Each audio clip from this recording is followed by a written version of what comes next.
So let's say you want to describe the feeling of anticipating a future that's better than the present. You might be giddy or excited or maybe unsure, but most of us know that experience. We call it hope. It's a state of anticipation, and it's crucial for healthy human existence. And it's a really important concept in the Bible. In fact, there are many words for hope in the ancient languages of the Bible, and they're all fascinating. In the Old Testament, there are two main Hebrew words translated as hope. The first is yachal, which means simply to wait for. Like in the story of Noah and the ark, as the floodwaters recede, Noah had to yachal for weeks. The other Hebrew word is kavah, which also means to wait. It's related to the Hebrew word kav, which means cord. When you pull a kav tight, you produce a state of tension until there's release. That's kavah, the feeling of tension and expectation while you wait for something to happen. The prophet Isaiah depicts God as a farmer who plants vines and kavahs for good grapes. Or the prophet Micah talks about farmers who both kavah and yachal for morning dew to give moisture to the land. So in biblical Hebrew, hope is about waiting or expectation. But waiting for what? In the period of Israel's prophets, as the nation was sinking into self-destruction, Isaiah said, "At this moment, the Lord's hiding his face from Israel, so I will kavah for him." The only hope Isaiah had in those dark days was the hope for God himself. You find the same notion of hope all over the book of Psalms, where these words appear over 40 times. In almost every case, what people are waiting for is God. Like in Psalm 130, the poet cries out from a pit of despair, "I kavah for the Lord, let Israel yachal for the Lord, because he's loyal and will redeem Israel from its sins." Biblical hope is based on a person, which makes it different from optimism. Optimism is about choosing to see in any situation how circumstances could work out for the best. But biblical hope is not focused on circumstances. In fact, hopeful people in the Bible often recognize there's no evidence things will get better, but you choose hope anyway. Like the prophet Hosea, he lived in a dark time when Israel was being oppressed by foreign empires, and he chose hope when he said God could turn this valley of trouble into a door of hope, like the day when Israel came up from the land of Egypt. God had surprised his people with redemption back in the days of the Exodus, and he could do so again. So it's God's past faithfulness that motivates hope for the future. You look forward by looking backward, trusting in nothing other than God's character. It's like the poet of Psalm 39 who says, "And now, O Lord, what else can I kavah for? You are my yachal." In the New Testament, the earliest followers of Jesus cultivated the similar habit of hope. They believed that Jesus' life, death, and resurrection was God's surprising response to our slavery to evil and death. The empty tomb opened up a new door of hope, and they used the Greek word elpis to describe this anticipation. The Apostle Peter said that Jesus' resurrection opened up a living hope, that people can be reborn, to become new and different kinds of humans. More than once, the Apostle Paul says the good news about Jesus announces the elpis of glory. In both cases, this elpis is based on a person, the risen Jesus, who has overcome death. And this hope wasn't just for humans. The apostles believed that what happened to Jesus in the resurrection was a foretaste of what God had planned for the whole universe. In Paul's words, it's a hope that creation itself will be liberated from slavery to corruption into freedom when God's children are glorified.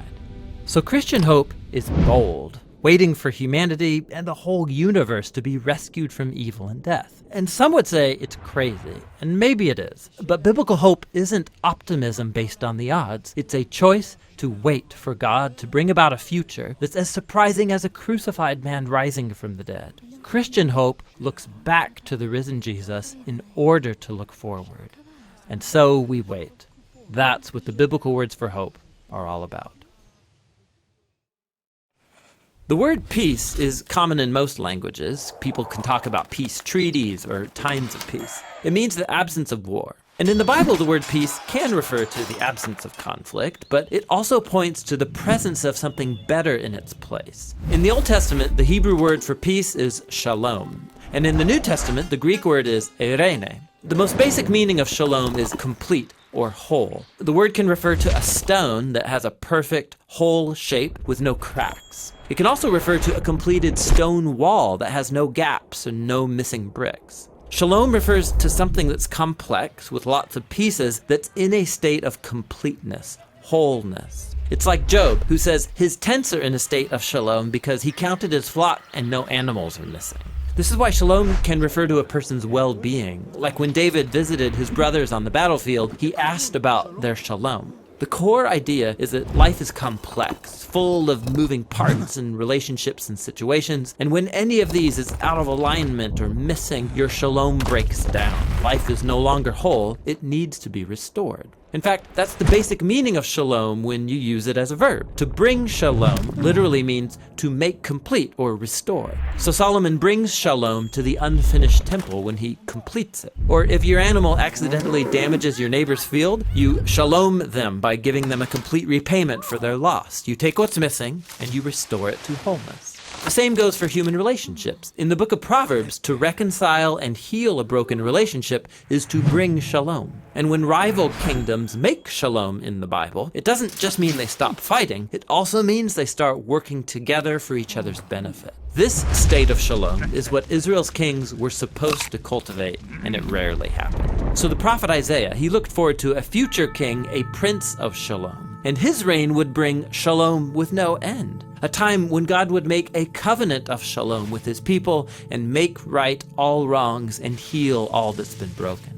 This is why Jesus' birth in the New Testament was announced as the arrival of eirene. Remember, that's the Greek word for peace. Jesus came to offer his peace to others, like when he said to his followers, "My peace I give to you all." The apostles claimed that Jesus made peace between messed up humans and God when he died and rose from the dead.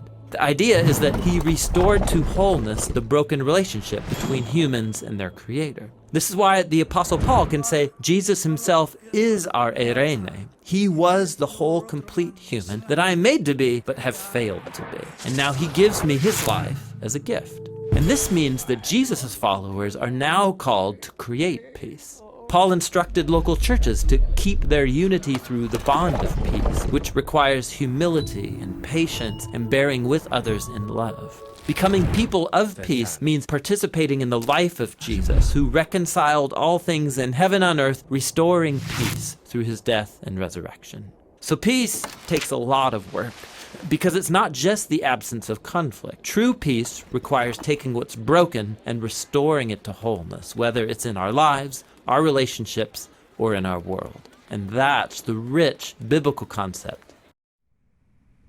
Being in a good mood is really great, and most languages have lots of words to describe the experience, like happy, cheerful, joyful, and so on. The same goes for the languages of the Bible. In ancient biblical Hebrew, there's a variety of words, like simcha, sason, or gil. In the Greek New Testament, there's kara, euphersune, or agaliasis. Each word has its own unique nuance, but they all basically refer to the feeling of joy and happiness. Now, what makes these biblical joy words interesting is noticing the kinds of things that bring happiness, and also seeing how joy is a key theme that runs through the whole story of the Bible. Let's start with sources of joy. On page 1 of the Bible, God says that this world is very good.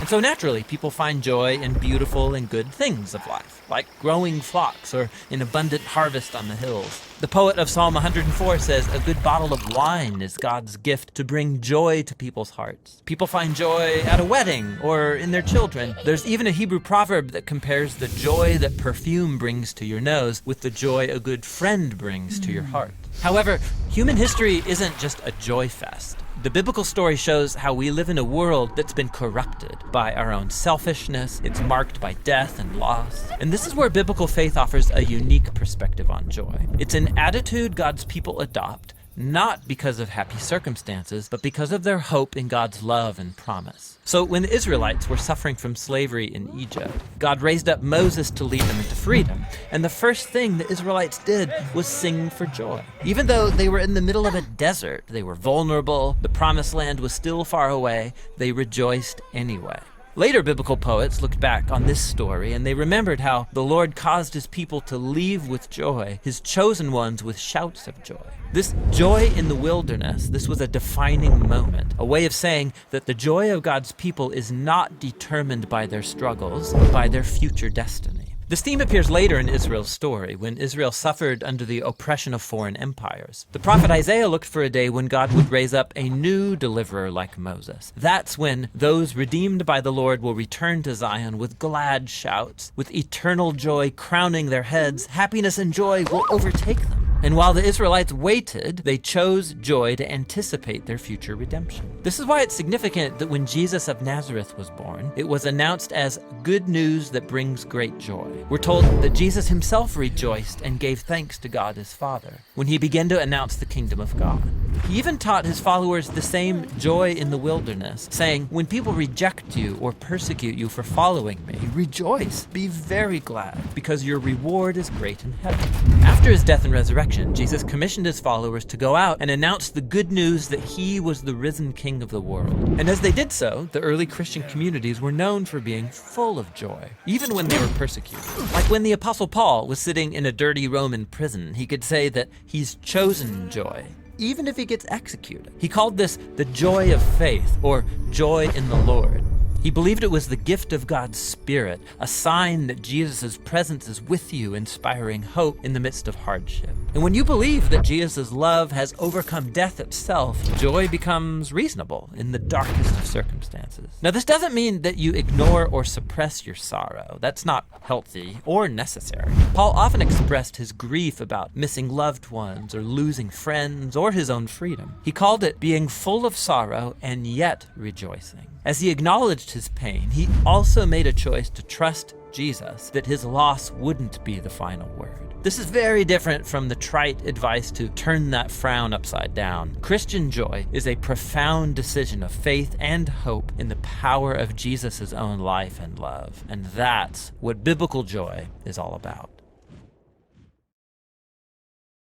So if you've heard of Jesus, you probably know about one of his famous teachings called the Golden Rule. Do to others what you would want them to do to you. And this, actually, is a restatement of something else that Jesus said, that the meaning of life is to love God and love your neighbor as yourself. Now, that's really beautiful, but what does he mean exactly by the word love? It's an unclear word in English, because you can love your mom and you can love pizza. And if the word love means the same thing in both of those cases, your mom's gonna feel real bad. So what did Jesus mean in his language? Well, first of all, this love your neighbor phrase is a quotation from the Hebrew scriptures, where the word for love is ahava. However, the language Jesus spoke and taught in from day to day, it was a cousin language of Hebrew, that is Aramaic, in which the word for love is rachma. But then, as Jesus' followers spread his teachings around the world, they translated them into Greek, using the word agape. But here's what's fascinating. The earliest followers of Jesus, who wrote the books of the New Testament in Greek, they didn't learn the meaning of agape by looking it up in ancient dictionaries. Rather, they looked to the teachings of Jesus and the story of his life to redefine their very concept of love. So one time, Jesus was asked about the most important command in the Jewish scriptures. And he first quoted from the ancient prayer in the Torah called the Shema. Love the Lord your God with all of your heart. So love for God is the most important thing. But then Jesus quickly followed up by saying another command from the Torah was also the most important, to love your neighbor as yourself. So which is the most important, loving God or loving your neighbor? Jesus' answer is yes. To ask the question means you don't get his point. For Jesus, they are two sides of the same coin. Your love for God will be expressed by your love for people, and vice versa, they're inseparable. And so this makes it clear that for Jesus, agape love is not primarily a feeling for someone else that happens to you, like our phrase, I fell in love. For Jesus, love is action. It's a choice that you make to seek the well-being of people other than yourself. Jesus also went on to teach that genuine love for God and others means seeking people's well-being without expecting anything in return, especially from people who are in difficult situations, who can't repay you even if they wanted to. According to Jesus, this kind of generous love reflects the very heartbeat of God. And he took this even further. Jesus said that the ultimate standard of authentic love is how well you treat the person that you can't stand. Or in his words, you shall love your enemy and do good to them, expecting nothing in return. For Jesus, this kind of enemy-embracing love imitates the very character of God himself. Now, we wouldn't be talking about Jesus still today if he had only said things like love your enemy. This is how he actually lived. Jesus was constantly helping and serving the people around him in very practical and tangible ways. And he consistently moved towards poor and hurting people who couldn't benefit him in return. He showed love for the forgotten ones, the people who usually fall through the cracks. And when Jesus eventually marched into Jerusalem, he made himself an enemy of the leaders of his people by accusing them of hypocrisy and corruption. But then instead of attacking his enemies to overthrow them, he allowed them to kill him. Jesus died for the selfishness and corruption of his enemies because he loved them. After Easter morning, Jesus and then his followers claimed that it was the power of God's love for the world that was revealed in Jesus' life, death, and resurrection. As the Apostle Paul put it, God demonstrated his own agape for us in this: while we were still sinners, the Messiah died for us. Or in the words of the Apostle John, God's own agape was revealed when he sent his one and only Son into the world so that through him we could have life. And for John, then, this leads naturally to the conclusion: beloved ones, if that's how God has loved us, then we ought to show love for one another. So Christian faith involves trusting that at the center of the universe is a being overflowing with love for his world, which means that the purpose of human existence is to receive this love that has come to us in Jesus and then to give it back out to others, creating an ecosystem of others-focused, self-giving love. And that's the New Testament meaning of agape love.